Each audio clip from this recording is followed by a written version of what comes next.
Sa harap ng mataas na presyo ng langis, hamon sa mga magsasaka ngayon ang pagbili ng gasolina na ginagamit sa kanilang pagsasaka. Kaya ang pamahalaan ng La Trinidad ipinag-utos na payagan sila na makabili ng langis gamit ang jerry can. Si Audrey Villena ng PTV Cordillera sa sentro ng balita.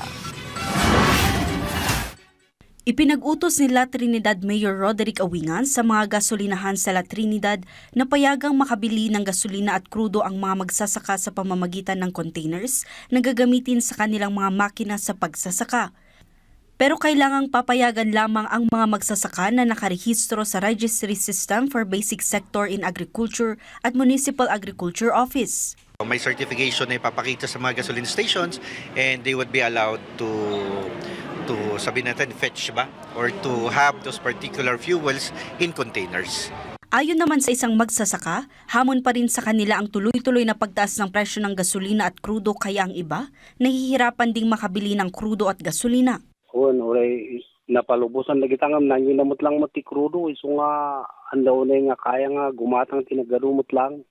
Ang utos ay alinsunod sa inilabas ng Department of Energy pabor sa mga magsasaka na makabili ng langis gamit ang kanilang jerry can.